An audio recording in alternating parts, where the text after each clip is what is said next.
just that one little paragraph about why they're pissed off that you get in the classic ones. Because lately we've had so many stories that focus on the villain growing and changing.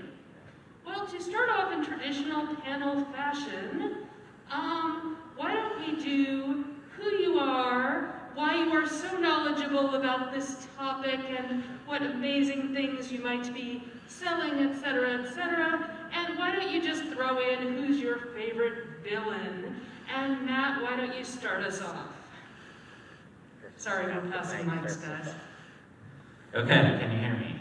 Yes. Hi, I am Matt Diamond. I have contributed to some of our lovely hosts' books, Valerie Frankel. I'm also a former educator from West Valley Community College, and I have read a lot of comic books and watched a lot of TV shows and movies about this. My favorite villain overall. Or just a good one. Just a good one. I gotta go with my man Magneto. He's had a point since the very beginning, and some of the best stories that he's in are ones where we really see where he's coming from, and he emphasizes that point.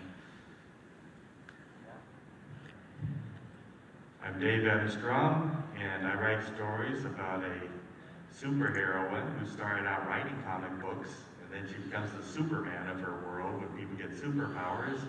Now she feels like she's living in them.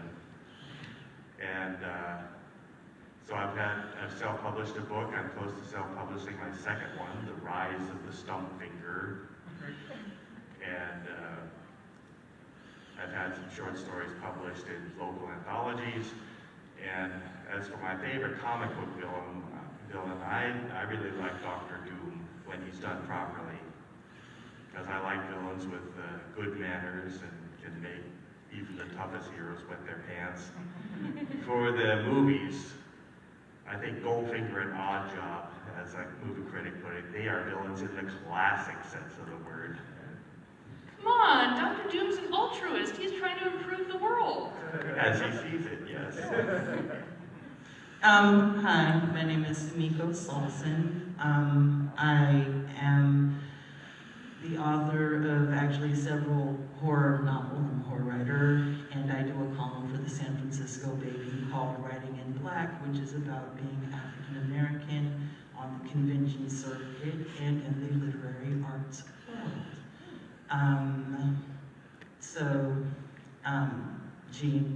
Favorite villain. You know I'm going to say Killmonger, of course I'm going to say Killmonger, but I also have another favorite villain who isn't exactly a villain anymore, which is Two-Edge from ElfQuest, and for a lot of reasons.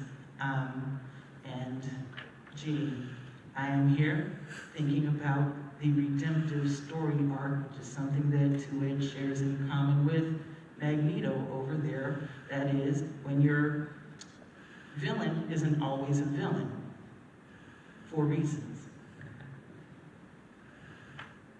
Stephen Lee, just a regular data analyst by the day. And this is my first Silicon Valley Comic-Con. Welcome to the party, pal. Favorite villains, I think Killmonger is a really good one. And I do empathize with anti-villains in general. But there are also absolute monsters, just charismatic. So for example, Heath Ledger's Joker would be one of them, right? And I think, thinking back about series, I think in Avatar, not the film, Airbender, Avatar, I think Zula is one of those villains that's just magnetic in the sense that they don't change, don't have a redemption arc, but there's something in there that draws you to them. Cool. All right, I am Valerie Frankel. I write lots of books on pop culture, Wonder Women and Bad Girls, on superheroine archetypes, good and bad, just came out, and Star Wars and the Hero's Journey that does every... I must be under a curse. It does every character's journey, so we've got Vader, we've got Padme, we've got everybody and where they're going, the Force Ghosts, yeah. So that really helped get me ready for my book, The Villain's Journey, which will be out in a few weeks. And it is on Amazon. Right. So I thought I'd spend just a couple minutes warming us up by talking about what is the villain's journey. If you know the hero's journey, well, if you don't, picture Harry Potter, picture Luke Skywalker, picture King Arthur. It's that story where the kid starts out very innocent and then eventually is facing his shadow, his everything he chose not to be. Darth Vader or Voldemort saying to him, you know, we could have been doing the same thing, but you chose to go the other way. Yeah. Well, if you consider, so many stories don't tell the villain side of it. We just have Voldemort is evil, and maybe we get a flashback to his childhood, but come on, Voldemort is evil. Done. Not much more to say. And we might have even said that about Vader back in the original trilogy. But what happens is, if you get a really complete story, like Anakin's story or Medea from the old Greek mythology, you see the young hero going on the quest and succeeding in, say, Phantom Menace, and then, when reaching adulthood, starting to get corrupted by power, starting to want to rule the world and fix things and make things better. And so by the time this person is the parent in the story, like Medea, we have an evil parent who is stifling and oppressing the next generation. And just as Luke has to go into the Death Star and confront Vader, Vader is standing in his spot of all power, and then he's got this little childlike voice going, don't you want to stop being evil and turn back to the good side? And that's his temptation. And will he return to the good side and give up power and diminish and become a mentor to the next generation, or a ghost guiding the next generation, or will he go down with the ship? So that, in like 1 minute, was the villain's journey. I actually have an hour on YouTube where I go into a lot more detail about the talismans and the mentors and the temptations and the slippery slope and all the stuff. But the other side of it is that nowadays, maybe because the franchises are so big, and maybe this is a post-Wicked the Musical a successful thing, we've got so many movies and TV shows doing deeper villains, or entire villain movies, or some sort of, let's actually explore not just one flashback on what made this person evil, but let's do the temptation, the struggle, the fight with this thing, the whole big story arc. Yeah, right. So I'm going to ask our beloved panel, this is almost the same question as before, but I would like a different answer. What is a really good story, comic, movie, TV show, whatever, one episode, whatever you want, that had a villain arc where a villain is growing and changing? Doesn't have to be going from good to evil. There are all kinds of options, like going from jerk to evil, or going from evil to good, or going from opportunist working for the bad guy to opportunist working for the good guy. There's so many options. But what is a good story where the villain changed? Stephen, you want to start us off? Sure. So, kind of capping on what Valerie just said, right? I see villains always as a foil to the hero. So they face the same dilemma and they come to vastly different conclusions. The good ones are where you understand where they're coming from, right? But what is different about the villain is that they made the choices a long time ago. When they show up in the narrative, they have a hardened set of belief, they have already went through the struggle, and they have some conviction in their supposed evil ways. Even if you know, like Dr. Doom, where they're doing evil things, they are doing it from a perspective they are correcting some wrongs. So in their mind, they are the heroes. But to answer the question, right, where there's a foil to the hero, and if there's any single episode where that, you know, the villain turns and joins the hero side, right? I'm gonna say a again, drawing back to Avatar and Legend of Korra in this case, right? Where I think this was season 4 when Zahir from the villain of the season from season 3 came back to Korra and said, okay, you know what, we need to stop this madness.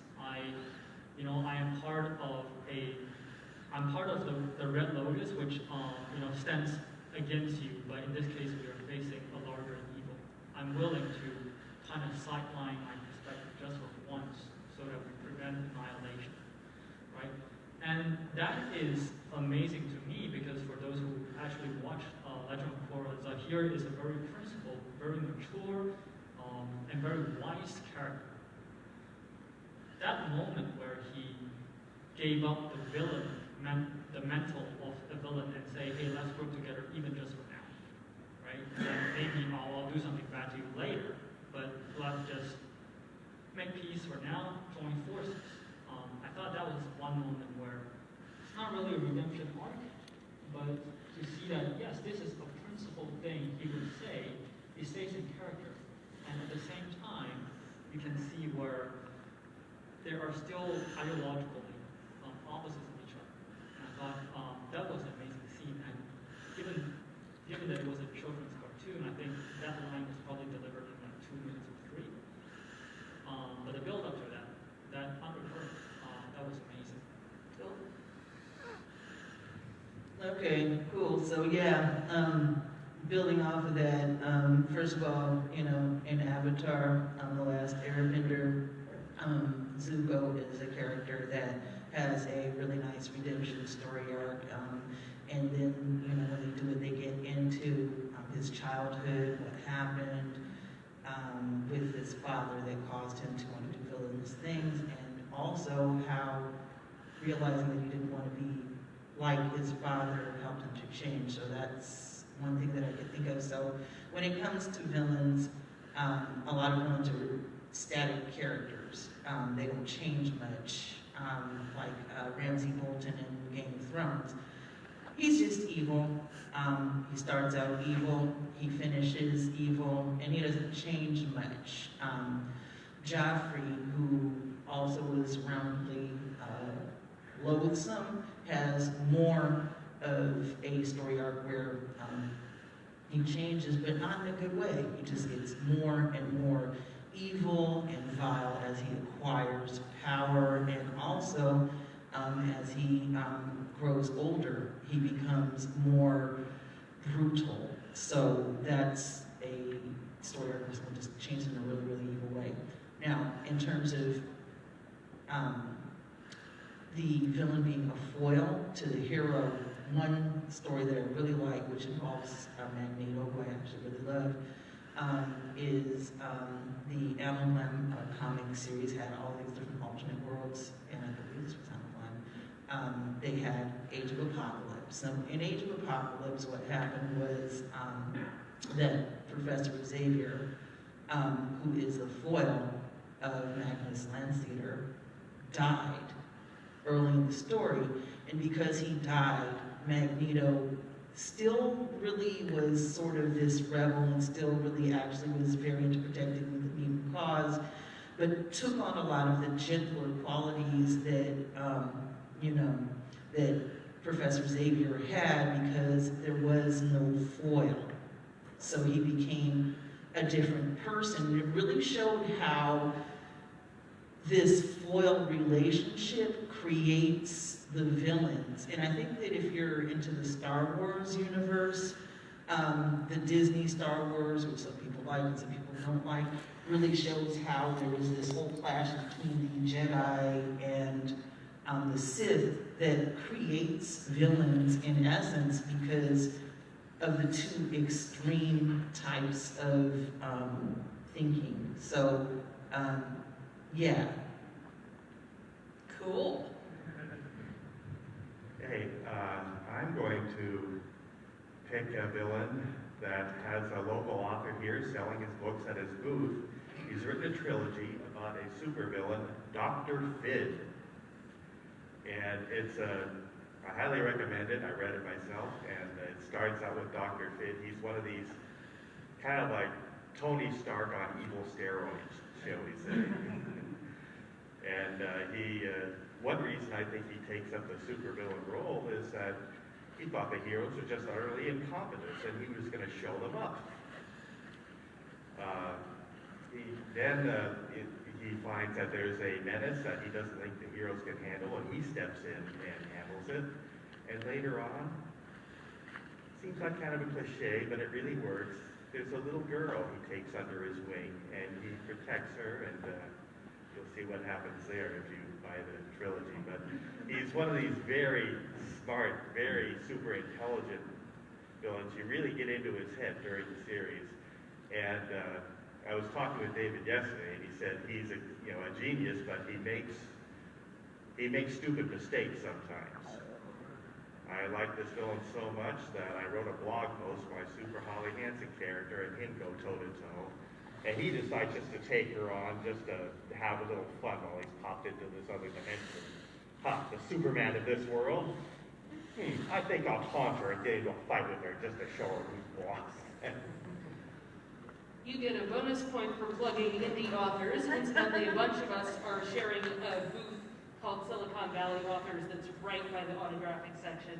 If you'd like to stop by and see all of our possibly evil wares. Matt, who you got?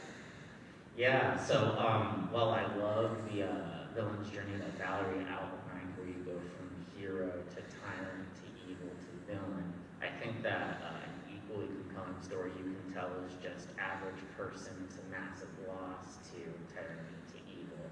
And I think one of the best places to see those types of stories is Batman the Animated Series from the 90s. It's amazing how much they were able to cram into some of those episodes. My mind keeps going back to the Clayface 2-episode arc. Matt Hagen was just this actor who wanted to maintain his beauty and look good forever for the sake of his profession. Really simple motivation, and then that led to a dependency on this compound, and it backfired, and he turned into this grotesque monstrosity that he was trying to avoid being the whole time. But that was always such a great arc and such a great way to depict Clayface, the Mad Hatter arc, which they managed to put into one episode. They put this guy's entire origin in one episode. He was just an average guy who was working on this breakthrough technology and was getting hassled by his boss, had a crush on a girl in an office. A lot like Peter Parker's, the way he was originally. But when his crush goes for another man, instead of just moving on with his life, he sticks with it and becomes dependent on it and starts using his technology for his own personal gain. So I always found those stories really interesting. Like, what's the difference between a hero and a villain? It's usually just a choice of what to do when something really bad happens to you. That was a few very clever points. It has been said by many that the villain thinks he's the hero of his own journey, which is sometimes true, but sometimes I've also seen, I'm just gonna be scum. I mean, Sweetie Todd knows he's doing bad things. Come on. Same with Richard III. Richard III, I'm going to be a villain. Screw all this. I love that. But sometimes you do see them going, actually, my idea is better. My idea is more logical. It varies. As for me, since I was researching the villain's journey, oh my god, between Disney princesses and Star Wars and Marvel, I was just glued to Disney Plus. Just the entire channel. But I was finding some cool stuff in the kiddie section. Despicable Me. Megamind was actually one of the best villain's journey ones I saw. Dr. Horrible, okay, that's independent, but Dr. Horrible was awesome. And I wanted to mention a more obscure one, but I'm sure we've got Babylon 5 fans. Lanu Malari starts out as a comical good guy. But, as we've said, as he gains the power, he starts going down, and this drives us, the watchers, crazy because we invested in him as a good guy in the first season, and he was heroic and charming, and he's still funny and likable as he is just going down. And that makes us care so much more than red-eyed, scary, back-in-the-head Voldemort cackling at people. It's just such a different story. So again, I like several comments out there.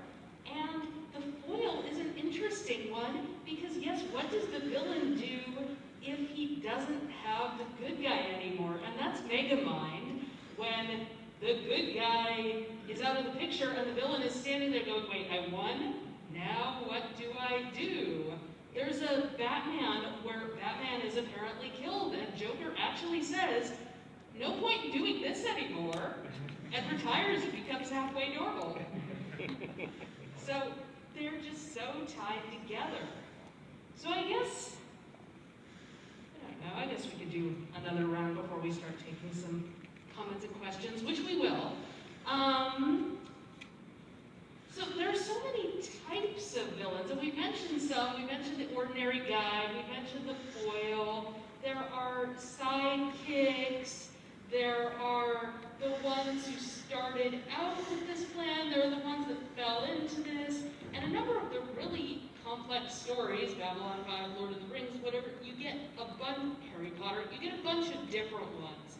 I mean, Harry Potter, you've got Draco, who we thought was just the school bully, and then he toys with being a Death Eater.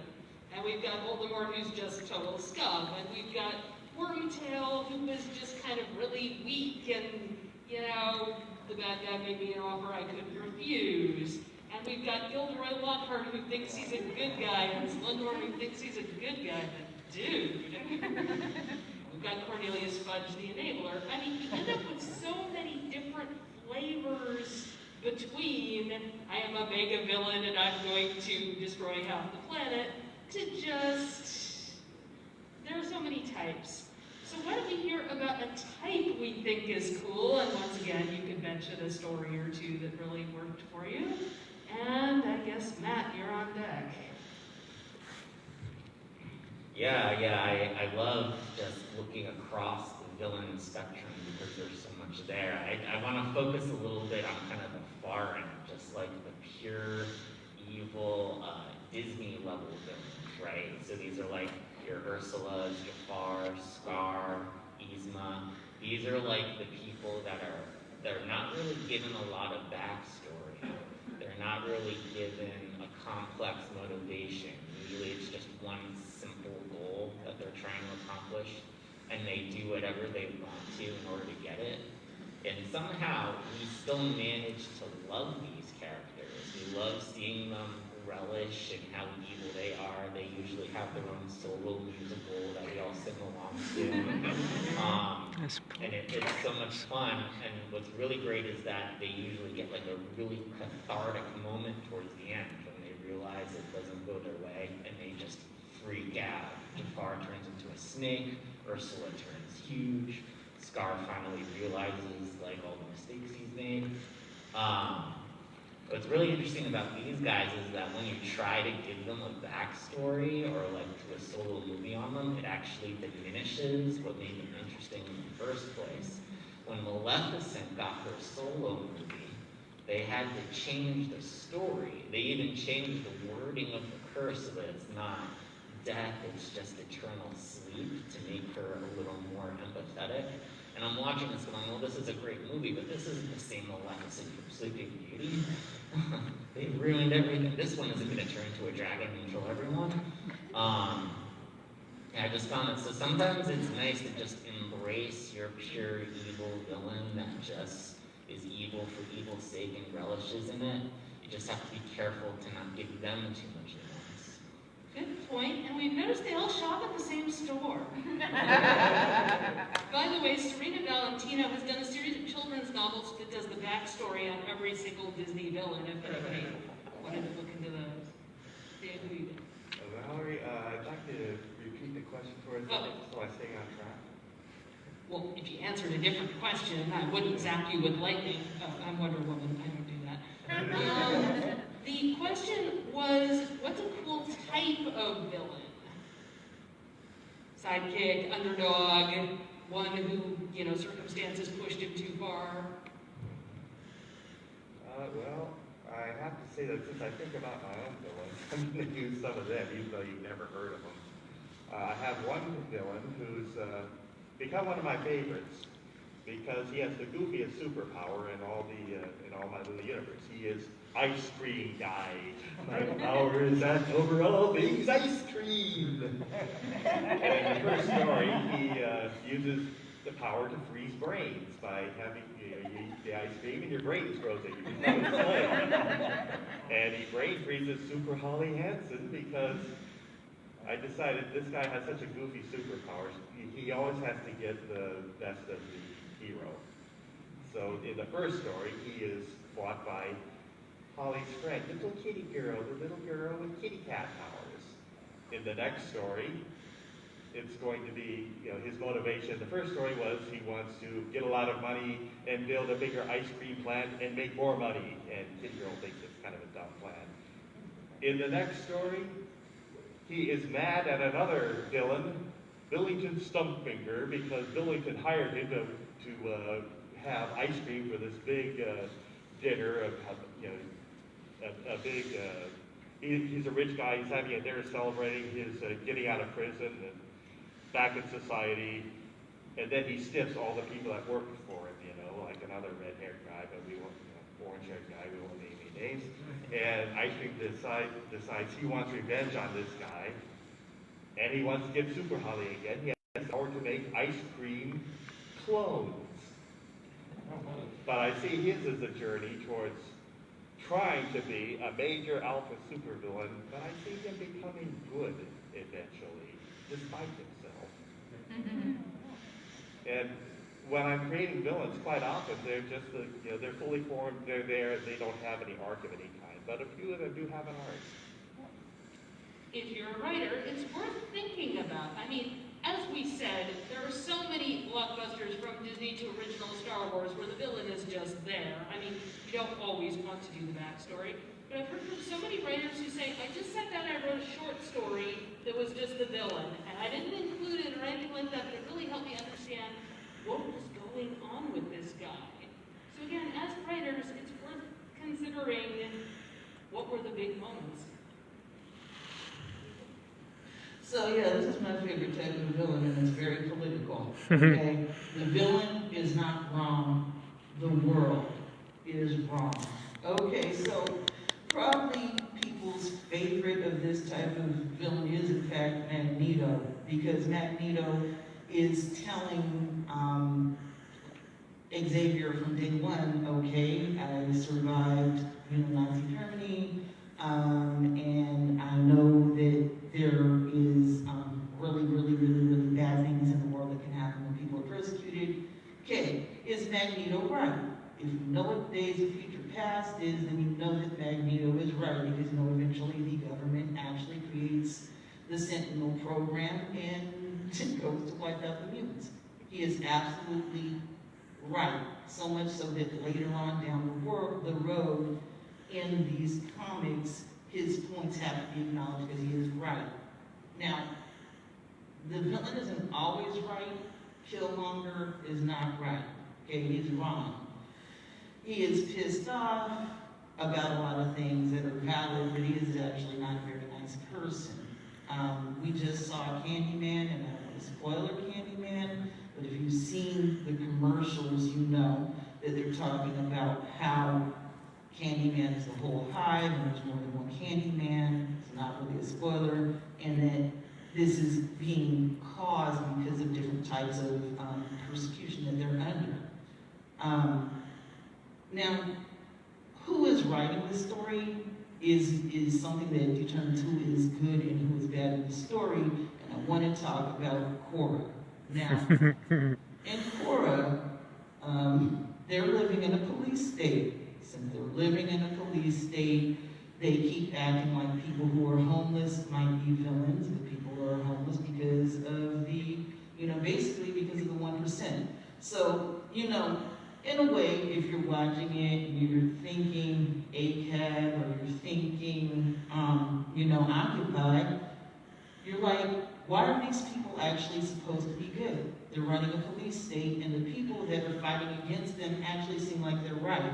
So they keep having to do these little tricks to show that the people that are supposed to be idealistic and eco-terrorists aren't really standing for their actual cause, because if they were standing for their actual cause, they might be heroes in this particular type of an environment. And since we're talking about, well, I don't think that, okay, so I want to talk about ElfQuest. I love ElfQuest, and Richard and Wendy Peeney are here. You should definitely go to their booth and, get them to sign things and buy ElfQuest, is my opinion. But if you know the ElfQuest universe, then you know I'm just totally in love with Two Edge. Two Edge is a great character who is really mentally ill, and hears a lot of voices because he's been tortured by his mother when the will is just super duper evil. They don't ever really actually get into why when a will is evil, or they do, but it just always comes down to basically she's really evil, and also a horrible bad parent who killed Two Edge's father, a troll, in front of him. So he's half elf and half troll. Throughout the entire story, it seems like and this is like spoiling it because I don't want to spoil the last, well, actually I'll spoil the final quest, because if you haven't read it, you should have it by now. Okay? Okay, guess what? The trolls are not the bad guys. Why are the trolls not the bad guys? Because the elves bought the trolls to be planted as a slave race. Okay? They are the slaves of the elves, not actually evil. So, they're not actually evil, and actually, Two Edge, who's been through all this horrible stuff, with Winnowill is a very important character for this quest, because through his eyes you can see a really extreme example of a real evil elf, which is Winnowill, doing all this evil stuff to him and other trolls, as the trolls become more, well, humanized, for lack of a better word. So, yeah.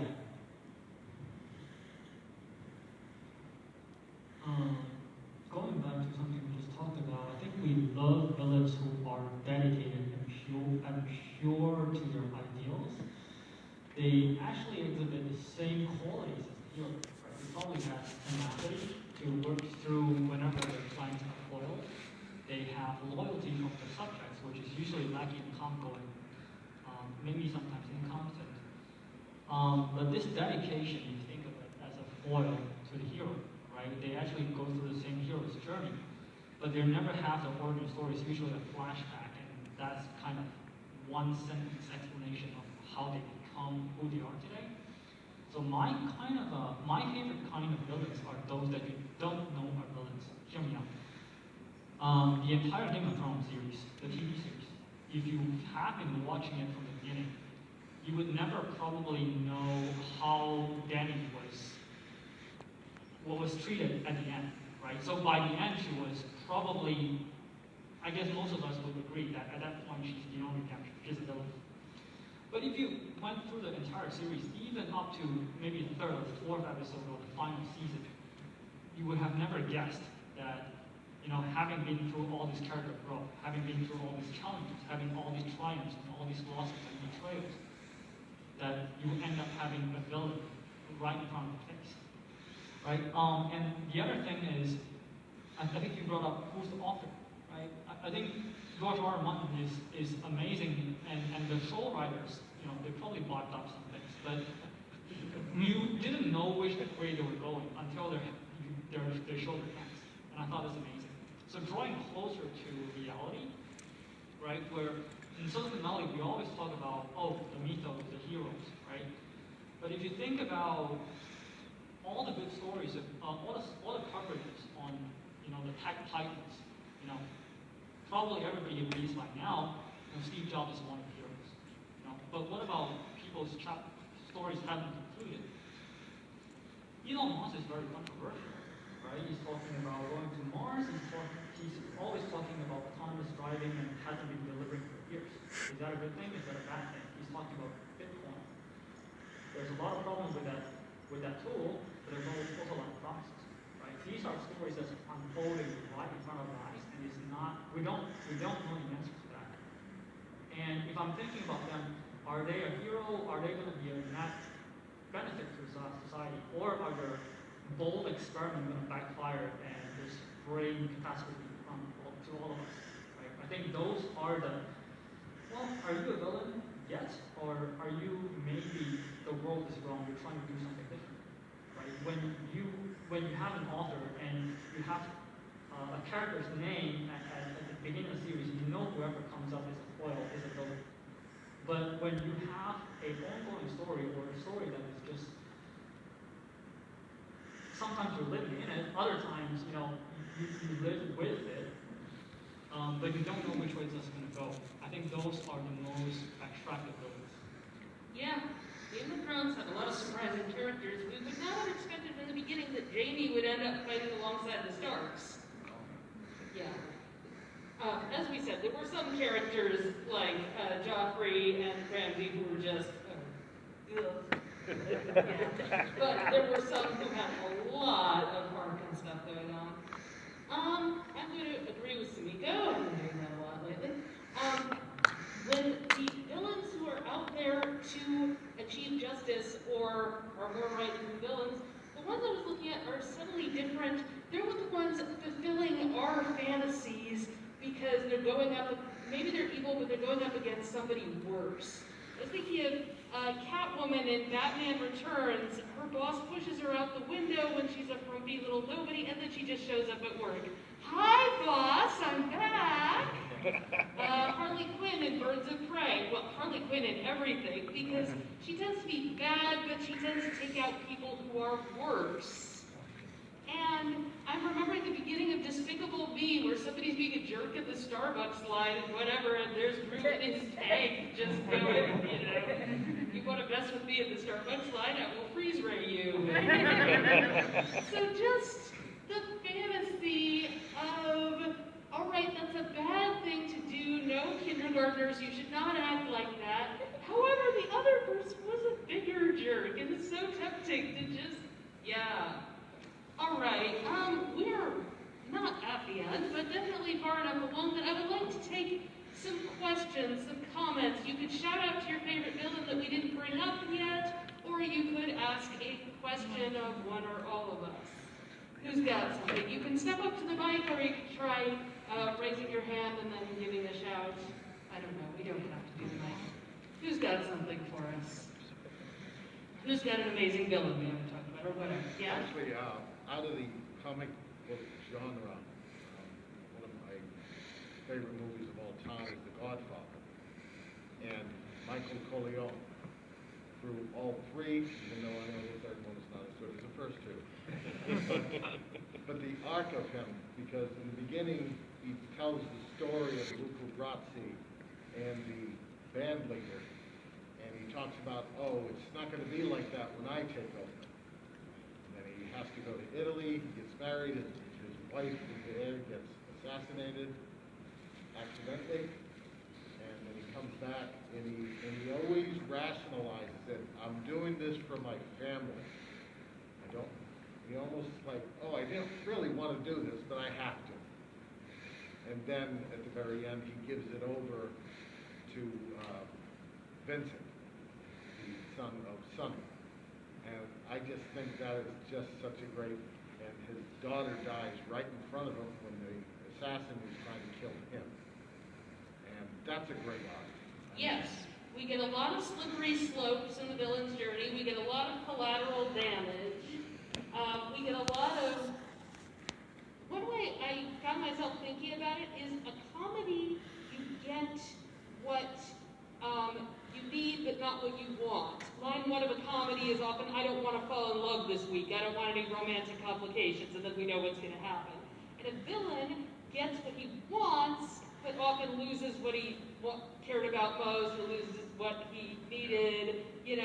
Yes, okay, you have just taken over the world. However, now Padme is dead, or whatever, and you lost the thing you actually cared about most. I don't know who we were talking about. A Godfather. Yes, I should repeat the questions. So mine is more of a question on what is your guys' take on the villain that is just bored. Anybody want to take This that is one? based on the shout out to Disney Kim Possible, where Ron accidentally causes the billionaire to decide to take up the hobby of being a villain. I'd like to jump in here. He's voiced by Ricardo Montalban. Yes. I absolutely love that character. One of my favorite lines he says is, "Junior, we must practice our evil laughs." But yeah, a villain born out of boredom, and he became a very effective villain. I loved him. I might have to make one. I will take the witch hat and then the hand after that. Yes? I just want to make a comment. I think one show that really plays with like villains and how people perceive them really well is like Once Upon a Time.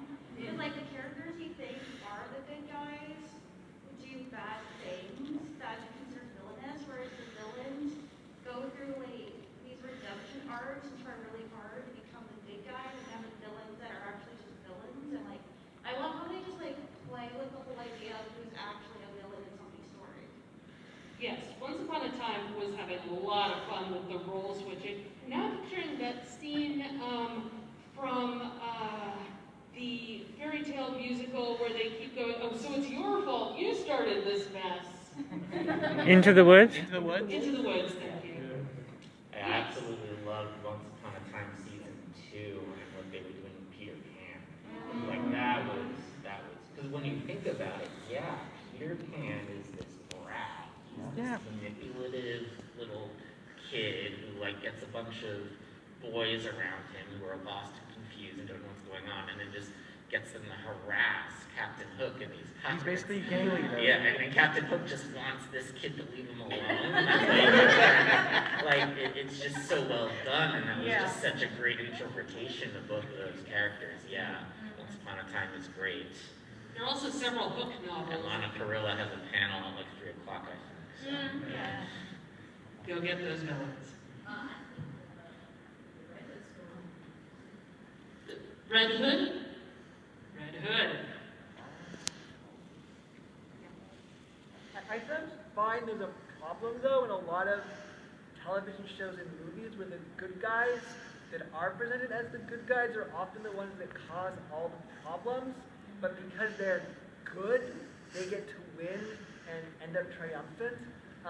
Sometimes, usually it's like the writers don't seem to be aware of this because they're so invested in, oh, these are the good guys. Like even on like cop TV shows, like they'll go on like revenge sprees. It's okay because, you know, they just need to get their revenge. But like one series that I think the writers actually were aware was like in the Stargate series. I mean, basically humans go around the galaxy like causing all these problems, but then like, don't worry, we'll clean it up. And I think the writers actually were kind of aware with Stargate that it was the main characters causing the problems. That was kind of subtly under the hood there. Are the good guys causing the problems in the first place in Stargate, or just about anywhere else? I saw a hand on this. Aquaman let Black Manta's father die. Yeah. Way in the back there, yeah. I just had a comment about the concept of villains. Recently, Sumiko is a good example, and then Patra in She-Ra. I like seeing villains who are just so set in their ways, and then have this human arc because it makes them seem so human. And I think about all the times that, especially as a parent, where I insist that I'm correct, and then have to come back around and recognize the mistakes that I've made. It's very human. Changing one's mind, and Catra on She-Ra. Catra had a legitimate point. She's sitting there going, She-Ra, we were besties, bad guys, and then you suddenly quit to become a good guy, so I'm just left standing here. What about loyalty? She has a very compelling point. Oh yeah, I just wanted to say something about what you were saying earlier about the villains doing a lot of things that, the heroes doing things that are actually sometimes villainous. I think that's why a lot of people had trouble with Wonder Woman 84, because when you look at it, the hero is actually doing some things that you would expect a villain should do because, you know, she wants her boyfriend back. And I think that, yeah.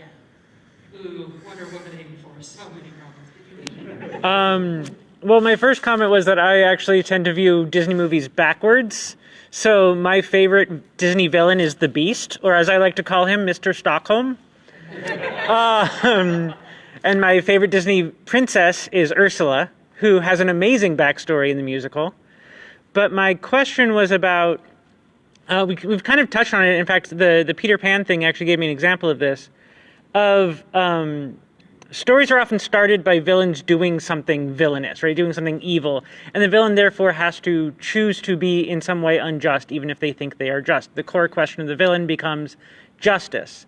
But I'm curious and interested in, and maybe if y'all have examples of or want to talk about, villains whose core question isn't justice, leaving the hero to create justice from their reaction to that. So a villain motivated by pleasure or boredom, or get this annoying kid to stop throwing his gang members at me, or whatever.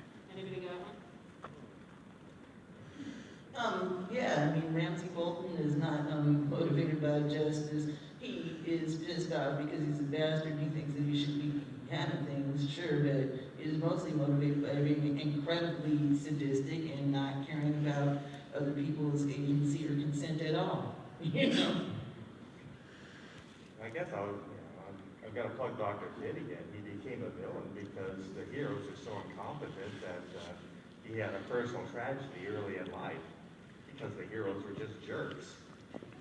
And also, I want to say something about Daenerys Targaryen, since that came up. Me and a whole bunch of other African-American people knew that this character was problematic from way back, and we're not surprised.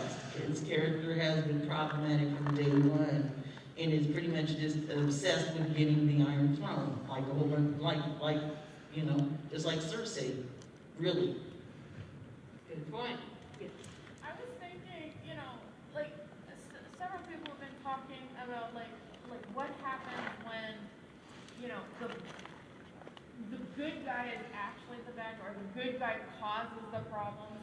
You know, and I think that's one reason why George R.R. Martin gave us Game of Thrones, is because he was doing a nod that this has been ingrained in our society, that, you know, it's like we like our movies to have a clear-cut good guy and a clear-cut bad guy, and then he gives us Bran Stark, who, with his ability to have those visions, he created Cersei's bad guy, and he created Dany going mad, and he created the White Walker problem.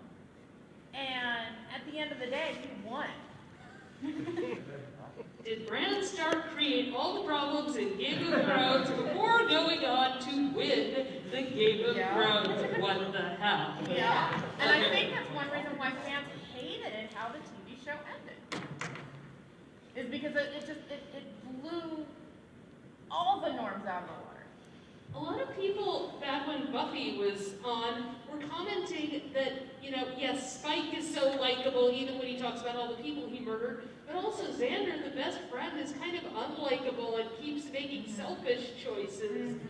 And we've talked about how villains can be really compelling, but yeah, sometimes you've got some very problematic good guys and some very magnetic, justice-oriented bad guys, and it gets either very murky or you're desperate to see what happens next week because, man, this stuff is so surprising.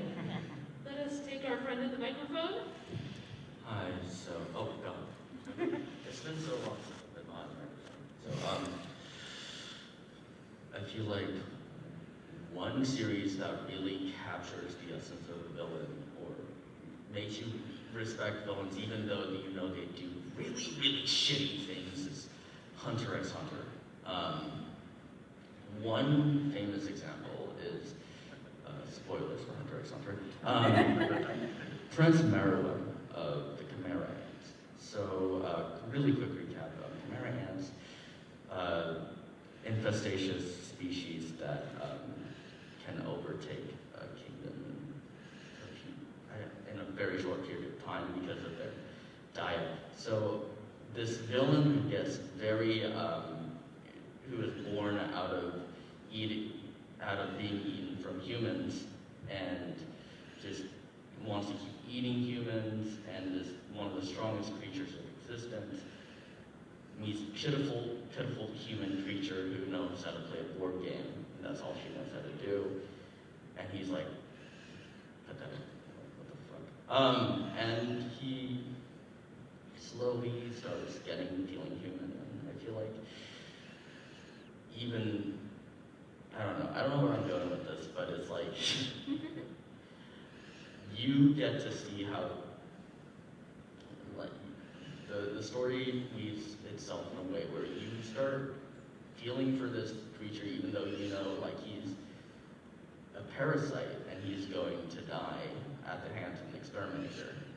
And he's like, and he doesn't even know his name until the moment where he dies.